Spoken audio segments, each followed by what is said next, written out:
Hello guys, welcome back to my channel. चलिए कहानी की शुरुआत करते हैं। कहानी की शुरुआत वहीं से होती है जब लैंसन को सिचिन के बारे में पता चलता है कि उसकी एक गर्लफ्रेंड भी है।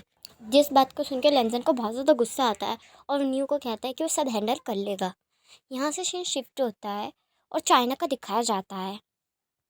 कुछ दिन बाद, आई एम सॉरी गाइस, कुछ दिन बाद चाइना का दिखाया जाता है जहाँ वह लड़की कह रही होती है कि जहाँ एक लड़की कह रही होती है कि एक्सक्यूज़ मी, आप मुझे ऐसे नहीं निकाल सकते सर। ये रूल्स एंड रेगुलेशंस के खिलाफ है। हमारा कॉन्ट्रैक्ट साइन हुआ है। आप ऐसे कैसे बीच पे कॉन्ट्रैक्ट कैंसिल कर सकते हैं? आप मुझे इस मूवी से नहीं निकाल सकते। सुनाई दिया आपको? आप मुझे जानते हैं ना, मेरी पहुंच कहाँ तक है? आप सब जानते हैं, फिर भी आप मुझे इस मूवी से कैसे निकाल सकते हैं? आप ये नहीं करते। आप ये नहीं कर सकते, ठीक है? आप नहीं जानते कि मेरा बॉयफ्रेंड कौन है। तब दरवाज़ा खुलता है और पीछे से आवाज़ आती है, तुम नहीं जानती कि मैं कौन हूँ। तब वह लड़की पलट के देखती है और उसके चेहरे के हाव भाव बदल जाते हैं और वह लड़खड़ाती ज़बान में कहती है, लावांशी। तब लंजन एक डेविल स्माइल करते हुए कहता है, तो तुम्हें तुम्हें तुम्हें पता है मैं कौन हूँ, है ना? तब लड़की नर्वस होते हुए अपने सर को हाँ में हिला देती है।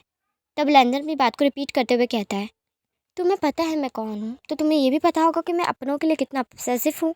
अपनों के लिए कुछ भी कर सकता हूँ, कुछ भी, यानी कुछ भी। फिर मैं सही गलत नहीं देखता, कभी नहीं देखता। अगर बात अपनों पे आ जाए मेरे, जब तक बात मेरे तक है तब तक मैं सॉर्ट आउट करने की कोशिश करता हूँ कि बात सुलझ जाए, समझ जाए। पर जब बात उन पे आती है जो मेरे करीब है, मैं दूसरे इंसान को तबाह कर देता हूँ जो उन्हें चोट पहुँचाने की कोशिश करता है। तब वह लड़की नर्वस होते हुए कहती है, पर सर, आप जैसे समझ रहे हैं। तब लैंजन कहता है, जैसा मैं समझ रहा हूँ वैसा ही है। कुछ एक्सप्लेन करने की ज़रूरत है ही नहीं, ठीक है? क्योंकि मैंने तुमसे एक्सप्लेनेशन मांगी ही नहीं है। मैं तुमसे एक्सप्लेनेशन चाहता ही नहीं। मैं बस इतना कह रहा हूँ, इस देश को छोड़ के तुम 24 घंटों के अंदर निकल जाओगी अपनी फैमिली के साथ। क्योंकि काम तो तुम्हें इस पूरी दुनिया में किसी भी इंडस्ट्री में नहीं मिलेगा, आई स्वेयर। और इससे पहले कि मैं तुम्हारी ज़िंदगी नर्क से भी बदतर कर दूँ, इस देश को छोड़ के निकलो। और ख़बरदार, मेरे भाई से दोबारा कांटेक्ट करने की कोशिश भी की तो आई स्वेयर, तुम्हारे घर में लोग होंगे पर खाने के लिए रोटी नहीं होगी। इतना बर्बाद कर दूंगा मैं तुम्हें। इस देश को छोड़ के 24 घंटे के अंदर निकल जाना। तब वो लड़की हड़बड़ाती हुई कहती है, पर सर, मैं 24 घंटों के अंदर कहाँ जाऊँगी? कैसे जाऊँगी? बताइए, मैं ये कैसे कर सकती हूँ? ये पॉसिबल नहीं है। तब लैंजन कहता है, पॉसिबल नहीं है तो पॉसिबल करो। नहीं हो सकता तो पॉसिबल करो ना। जहाँ जाना है जाओ, जिस देश में जाना है जाओ, पर ऐसे देश में जाओ जहाँ तक मेरा भाई ना पहुँच सके, ठीक है? जहाँ जाना है जाओ। तब लैंजन कहता है, और हाँ, घबराने की ज़रूरत नहीं है।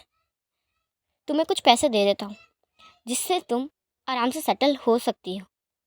पर इसके बारे में याद रखना, ना कांटेक्ट करना, ना लौटना, ना अपनी खबर देने की कोशिश करना। उस लड़की की आँख से सुनते ही आंसू आने लगते हैं और वो अपने आंसू को पोंछ कर उस कमरे से बाहर चली जाती है। जैसे वह लड़की कमरे से बाहर जाती है तो लैंजन पलट के उस इंसान की तरफ देखता है और कहता है, आपने मेरी हेल्प की है, अगली बार मैं आपकी हेल्प करूँगा और ये एहसान मैं याद रखूँगा।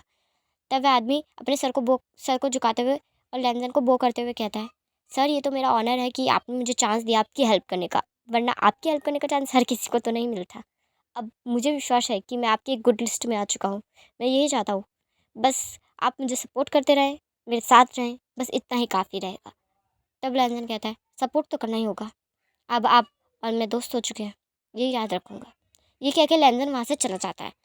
जैसे वह बाहर आता है तो जेंटन उसका वेट कर रहा होता है और कहता है, सीरियसली सीरियसली तुम बस इस आदमी से अंदर बात करने के लिए इस आदमी से अंदर बात करने के लिए आए थे? ये आदमी कौन है, क्या है, मुझे कुछ नहीं बताया।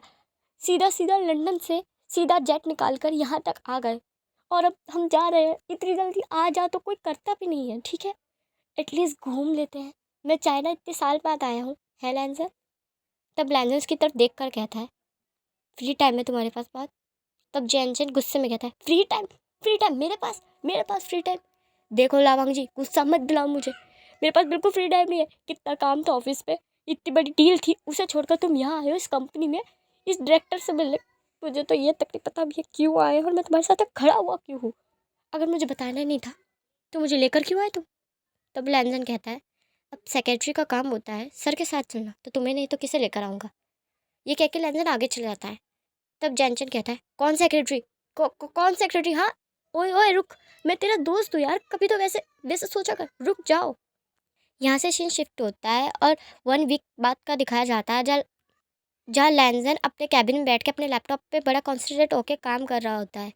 तभी अचानक से और फोर्सफुली ऑफिस का कैबिन का डोर खुलता है और एक तेज़ वॉइस उसके कानों में पड़ती है और वह चिल्लाते हुए कहता है, तुम खुद को समझते क्या हो? ये सुनते ही लैंजन अपनी निगाह उठाकर देखता है और कहता है, आप यहाँ कर क्या रहे हैं? तब ज- तब शिचन गुस्से में कहता है, तुम ऐसा कैसे कर सकते हो? हाँ, कहाँ है वो? तब लैंजन अपनी काम वॉइस में कहता है, जहाँ उसे होना चाहिए था। तब जब शिचन गुस्से में कहता है, जहाँ उसे होना चाहिए था? वो मेरा प्यार है और तुमने उसे कहाँ भेज दिया, बताओ। तब लैंजन गुस्से में कहता है, दिमाग खराब हो चुका है आपका? हाँ, आप मैरिड हैं, ये भूल चुके हैं? और मैरिड होते हुए आप अफेयर कर रहे हैं, शर्म नहीं आती आपको? आपकी एक वाइफ है, उसकी केयर करने की बजाय, उसका ख्याल रखने के बजाय आप अफेयर्स कर रहे हैं। तब ज- तब सेचैन गुस्से में कहता है, पहली बात, वो सिर्फ मेरी वो सिर्फ मेरी वाइफ है, मेरा प्यार नहीं, ठीक है लैंजर? वो मेरा प्यार नहीं है, और जिसे प्यार करता था उसे तुमने दूर भेज दिया। तब लैंजन गुस्से में कहता है, दिमाग खराब हो चुका है आपका? क्या कह रहे हैं आपको खुद पता है? पता है आपको? आपकी शादी को भी ज़्यादा वक्त नहीं हुआ और आप अफेयर्स कर रहे हैं और आप एक्सपेक्ट कर रहे हैं कि मैं समझूं? तब सिचैन गुस्से में कहता है, मैं तुम्हें समझाने नहीं आया हूँ, मैं बस पूछना हूँ कहाँ है वो। तब लैंजन कहता है, पहली बात, मुझे नहीं पता वो कहाँ है, और दूसरी बात, पता भी होता तो मैं नहीं बताता कि वो कहाँ है। आप मैरिड हैं, उस पर अपनी मैरिड लाइफ पे ध्यान दीजिए, ना कि किसी ऐरी गैरी लड़की पर। तब जै तब सिचैन गुस्से में कहता है, वो कोई ऐरी गैरी लड़की नहीं है, मेरा प्यार है। तब लैंजन कहता है, पर आप मैरिड हैं। तब सिचैन गुस्से में कहता है, तुम भी जानते हो कि मेरी शादी उससे क्यों हुई, ठीक है? मैं नहीं कह रहा कि वो एक बुरा इंसान है, वो बहुत अच्छा इंसान है, बहुत अच्छा, दिल का काफ़ी अच्छा है, पर वो मेरा प्यार नहीं है रावांग जी। मैं उससे प्यार नहीं करता। बहरे हो गए हो क्या? कितनी बार कहूँ कि मैं उससे प्यार नहीं करता, नहीं करता, नहीं करता। मेरी शादी सिर्फ उससे हुई क्योंकि मॉम करवाना चाहती थी, बस बात खत्म। तब लैंजन गुस्से में कहता है, बस बात खत्म, बस बात खत्म। किसी इंसान से आप शादी कर रहे हैं और उसके बाद कह रहे हैं कि शादी मेरे पेरेंट्स करवाना चाह रहे थे, इसलिए बात खत्म। खत्म भाई, जब हम किसी से शादी करते हैं ना, तो सामने वाले का विश्वास होता है हम पे कि हम उसे अच्छे से, सुख से और खुश रखेंगे। तब सिचन गुस्से में कहता है, तुम भी तो उससे प्यार करते हो। तब लैंजन कहता है, मैं उससे प्यार करता हूँ, पर वो नहीं, ये वन साइडेड लव है, क्यों समझ में नहीं आ रहा आपको? वो तो मेरे बारे में कुछ जानता तक नहीं है, और आप किसी लड़की को जानते हैं, उसे प्रॉपर डेट कर रहे थे आप। मेरी और आपकी बात में ज़मीन आसमान का फ़र्क है, सुनाई दे गया आपको? तब सिचन गुस्से में कहता है, तुम खुद को समझते क्या हो? हाँ, एवेंजर्स का सुपर हीरो? हाँ, या कोई मिनिस्टर, या फिर भगवान ही? हाँ, मुझे तो लग रहा है तुम अपने आप को पक्का भगवान समझते हो, है ना? तुम जो चाहते हो वो करते हो, जैसा चाहते हो वैसा करते हो, जिसकी ज़िंदगी चाहे संवार दोगे, जिसकी ज़िंदगी चाहे बर्बाद कर दोगे। हर किसी को यही धमकी देते रहते हो ना तुम? हाँ, तुम्हें क्या लगता है सब यहाँ तुम्हारे पपेट्स हैं, जो तुम्हारे कहने पे, तुम्हारे इशारों पे नाचेंगे चलेंगे? हाँ, तुम्हें बड़ा शौक है सबको अपनी उंगलियों पे नचाने का। तब लैंजन कहता है, मुझे कोई शौक नहीं किसी को अपनी उंगलियों पे नचाने का, जैसा आप समझ रहे हैं वैसा कुछ नहीं है। तब सिचन गुस्से में कहता है, जैसा मैं समझ रहा हूँ वैसा ही है, बिल्कुल वैसा ही है। मैंने इतने कम वक्त में इतना तो जान लिया है लैंसर, कि तुम विंग से बहुत ज़्यादा प्यार करते हो, बहुत। तुम्हारा हाल पता कैसा है, कि जैसे कोई एक राजा होता है और उसकी जान किसी तोते में कैद होती है। तुम एक राजा हो, बड़े एम्पायर के राजा, जिसके पास हर शौहरत, पावर, ताकत, सब कुछ है, पर उसकी जान एक तोते में कैद है। और वो तोता तो मेरे पास है। क्या हो अगर उस तोते को चोट पहुंचे तो? दर्द तुम्हारे मुंह से निकलेगी, आह की आवाज़ तो यहाँ सुनाई देगी। तब लैंजन गुस्से में कहता है, उसे कुछ करने के बारे में सोचना मत। तब सिचैन कहता है, अभी तो मैंने उसे कुछ करा भी नहीं, और देखो तुम्हारे चेहरे पे डर और गुस्सा एक साथ दिख रहा है।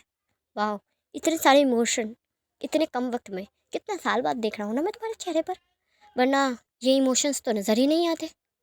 सिचैन अपनी बात को कंटिन्यू करते हुए कहता है, और एक और बात बताऊँ? चलो पहले उससे पहले कुछ पूछ लेता हूँ, फिर वो सस्पेंस खोलता हूँ। तुम विंग से बहुत प्यार करते हो, यानी उससे जुड़ी हर चीज़ से प्यार करोगे, है ना? चाहे वो कुछ भी हो, कोई भी हो, उसका ख्याल रखोगे, उससे प्यार करोगे जितना विंग करता है ना? तब लैंजन उसकी तरफ देखने लगता है और अपनी गुस्से की वॉइस में कहता है कि आप चाहते क्या है मुझसे? सब सिचैन कहता है, ये लो तुम तो समझ गए, तुम तो काफ़ी ज़्यादा समझदार हो। देखो, तुमने मुझे मेरे प्यार से दूर कर दिया। मैं कितनी तकलीफ़ में हूँ, दर्द में हूँ। मैं भी तुम्हारे प्यार को इतनी तकलीफ़, इतना दर्द दे सकता हूँ, पर मैं विलेन नहीं हूँ, इसलिए मैं ये नहीं कर रहा। पर हाँ, तुम्हें दर्द देने का कोई ना कोई रास्ता तो देखना पड़ेगा ना, है ना राघवांग जी? मैं तड़पा हूँ तो तुम्हें भी तो मुझे तड़पता देखना है। तब लैंजन एंग अपनी एंग्री वॉइस में कहता है, आपको पता है आप क्या कह रहे हैं? समझ में आ रहा है आपको क्या कह रहे हैं? जिस लड़की के साथ आप घूम रहे थे, आप और वो सिर्फ अट्रैक्ट थे, और जितना मुझे लग रहा है कि आप ही सिर्फ अट्रैक्ट थे। तब सिचन कहता है, तुम नहीं बता सकते कि मैं किसके साथ अट्रैक्ट हूँ, किसके साथ प्यार में हूँ। मैं बस तुम्हें सस्पेंस खोलते हुए इतना बता देना चाहता हूँ कि विंग प्रेग्नेंट है, वो भी 3 मंथ्स।